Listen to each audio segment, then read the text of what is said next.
I've just watched Masters of the Universe on Amazon Prime, and I genuinely can't believe I didn't go to the cinema for this film. That was... I want to start off by saying, although I'm 24, I was a huge fan of the He-Man universe growing up, mainly due to my mum showing me the cartoons and the films as a kid. I always loved this world, so when I heard we're getting a reboot, I was cautiously optimistic. Let's start off with the cast. Nick, you did He-Man proud.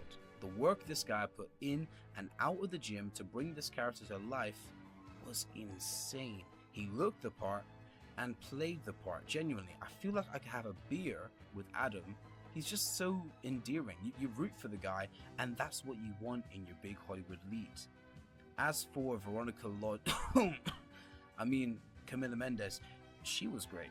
I loved how competent she was in the film and just how cool she is. She deserves big action set pieces to show off all the work she put in the gym. Honestly, they're both ripped and they both kill it in this film, but they're not as ripped as the CGI elephant in the room, Jared Leto, who sadly was amazing as Skeletor. Although I wish he was a tiny bit more camp and tiny bit more funny, he struck the right balance between threat and humor.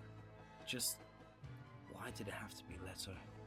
Idris Elba was great at Man at Arms. He gets a nice little character arc in this film, which felt the most developed out of all the characters.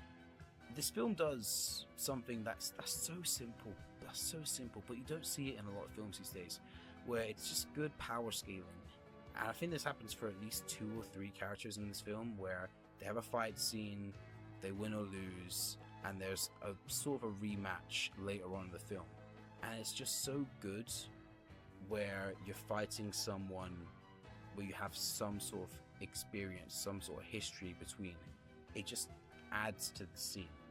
It's better than just fighting countless CGI hordes of villains. Overall, this film's score is amazing, and that's with a lot of bias, I'm not gonna lie, because with a theme song that's only rivaled by Superman, yes, I'm dead serious, it was great to hear it reimagined for the modern audience. And the CGI, wow, truly beautiful, from Skeletor to Battle Cat to just the environments and the world. Like, I was genuinely shocked at how good this film looked. Wait, this film's budget is 200 mil. Oh, He-Man, you were always doomed to bomb. But hey, at least you're #1 on Amazon Prime. Maybe there's chance for a sequel yet. You never know. One thing I was never worried about going into this film was the action. With the director behind Kubo and the Two Strings, I knew we were in for something special. And I was right. The fight scenes in this film were so cool. What I loved most about it was the weight. I've been saying for a while, in modern films, you don't feel the punches. It's like everything is made of plastic, there's no weight behind it. But in this film, you feel every punch, every bullet, everything in this film, in this world. Not only does the score invoke such emotion, so does the fight choreography. There's definitely some influence from anime with impact frames and certain camera angles, and I loved it. In my opinion, this is the best adaptation of an old IP into the modern era. The jokes land most of the time, the humor is surprisingly grown up, and there's this overall theme of masculinity across the film which surprisingly works. Now, look, if the humor is not for you, I understand. There are definitely some callbacks to the show from the 80s, especially with the scene where they're all laughing. And, oh, sorry, can't forget the best needle drop. The best needle drop with Heya. Oh my god, I was laughing my ass off. It just works. It's corny, but it's self-aware in its own corniness, because it is a corny IP. It is. And when you're self-aware with your level of cringe, it doesn't come across as cringy. Adam struggles with what it means to be a man, what that means to his father and father figures around him. He has a lot of emotions and is clearly different from the other boys in this world.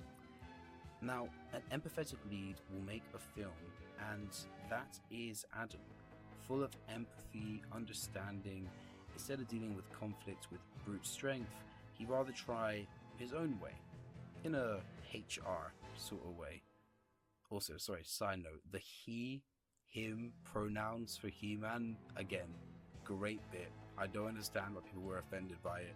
The way this film showed multiple outlooks on what it means to be a man through multiple characters is what made the message land, as masculinity itself is not a bad thing, but focusing on good qualities such as strength, force, passion, while neglecting our emotions can turn those traits into negative ones. It can make a man cruel. We need to find a balance to be the man we want to be. And I think this film finds the balance between the old show from the 80s and a modern approach to storytelling, which really worked. Overall, Masters of the Universe is a fun, action-packed film that if you're a fan of the original IP, you're gonna love this take on He-Man. For such a masculine film, we've gone with a masculine meal. Steak, eggs, and sweet potato fries. I give Masters of the Universe a 7 out of 10. I really hope we manage to get some more sequels to this film, as the franchise deserves to grow, even if it's just on Amazon Prime. With a post-credit scene that sets up certain things for the future, I genuinely believe that this IP has legs. It just needs to find its audience and hopefully a little bit of money from Mr. Bezos to allow it to grow. So, what did you think of Masters of the Universe? Have you seen it? And if you have, was it on Prime or did you go to the cinema? I would love to know in the comment sections down below. If this is your first time watching a Critic's Kitchen, again, thank you so much. We are so close to 100 subs. I genuinely thought I'd be saying that at the end of the year, not this midway through. I was going to start there for a second. Thank you again, guys. I really do appreciate every single comment, like, share, subscribe. It means the world to me. And before I go, remember, taste is subjective, both in film and in food. Damn, that feels like a good ending. I'm really happy with that. Anyway, He-Man. He-Man. Boo boo.